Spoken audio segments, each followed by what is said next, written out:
Hi students, welcome to our channel.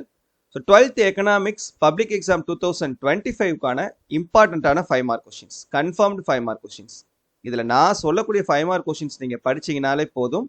கண்டிப்பாக 7 into 5 35 marks உங்களால் இந்த பார்ட்டில் ஸ்கோர் பண்ண முடியும். ஸோ அந்த மாதிரி இருக்கக்கூடிய ரொம்ப முக்கியமான 5 மார்க் கொஸ்டின்ஸ் நம்ம இந்த வீடியோவில் டிஸ்கஸ் பண்ண போகிறோம். ஸோ இதை பார்க்குறதுக்கு மேலே நீங்கள் இன்னும் நம்ம சேனலை சப்ஸ்கிரைப் பண்ணலைன்னா பண்ணிக்கோங்க.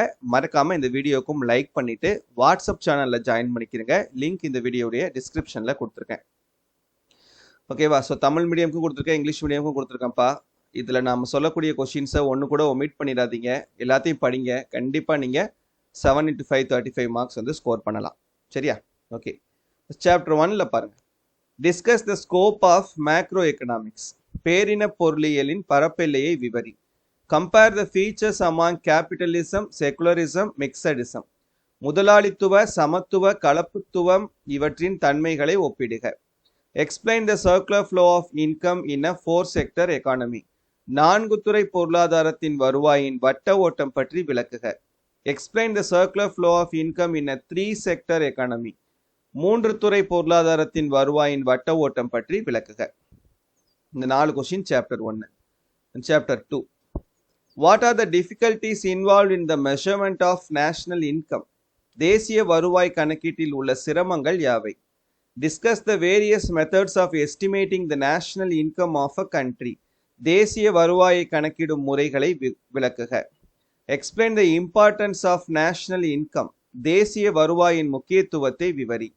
What are the basic concepts of national income? தேசிய வருவாயின் அடிப்படை கருத்துக்கள் யாவை? இந்த சாப்டர் 2ல இந்த 4 5 மார்க் கொஸ்டின்ஸ் படிச்சுக்கிறங்க. Next chapter 3. Describe the types of unemployment. வேலையின்மைகளின் வகைகளை விவரி. Narrate the equilibrium between ADF and ASF with diagram. ADF மற்றும் ஏஎஸ்எஃப்க்கு இடையிலான சமநிலையை வரைபடம் மூலம் விவரி. Next chapter 4. Explain Keynes psychological law of consumption function with diagram. கீன்ஸின் நுகர்வு சார்பின் உளவியல் விதியினை வரைபடம் மூலம் விளக்குக. Illustrate the working of multiplier. பெருக்கி இயங்கும் விதத்தினை விவரி. What are the difference between MEC and MEI.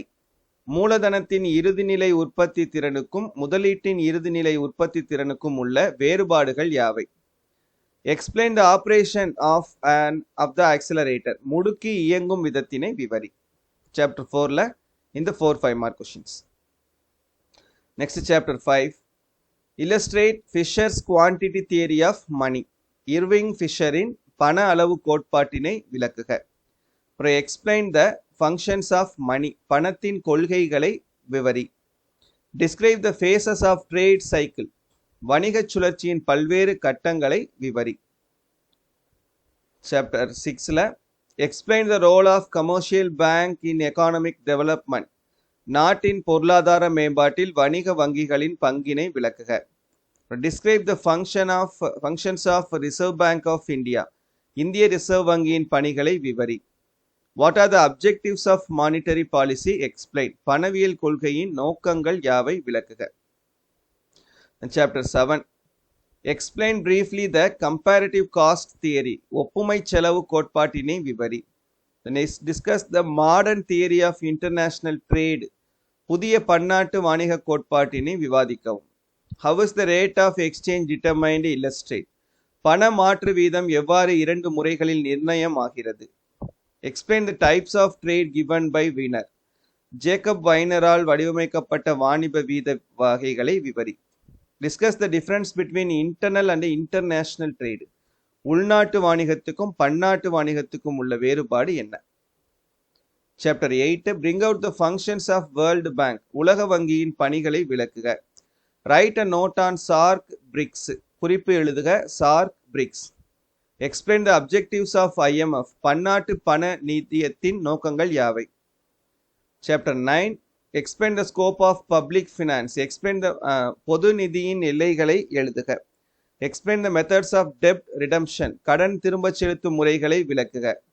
State and explain instruments of fiscal policy. நிதி கொள்கைகளின் கருவிகள் என்ன விளக்குக. Describe the various types of deficit in budget. வரவு செலவு திட்டத்தில் உள்ள பல வகை பற்றாக்குறைகளை விளக்குக. explain the functions of federal finance. கூட்டாட்சி நிதியின் கொள்கைகளை விளக்குக. Chapter 10 briefly explain the relationship between GDP growth and the quality of environment. மொத்த தேசிய உற்பத்திக்கும் சுற்றுச்சூழல் தரத்திற்கும் இடையேயான தொடர்பினை சுருக்கமாக விளக்குக. Explain the importance of sustainable development and its goal. நீடித்த அல்லது வளம் குன்றா வளர்ச்சி முக்கியத்துவம் மற்றும் அதன் நோக்கங்களை விளக்குக. Chapter 11 describe the different types of planning. பல்வேறு வகையான திட்டமிடல் வகைகளை விவரி. Discuss the economic determinants of economic development. பொருளாதார முன்னேற்றத்தை தீர்மானிக்கும் பொருளாதாரம் சார்ந்த காரணிகளை விவாதிக்கவும். Chapter 12 elucidate the nature and scope of statistics. புள்ளியியலின் இயல்பு மற்றும் எல்லைகளை விளக்குக.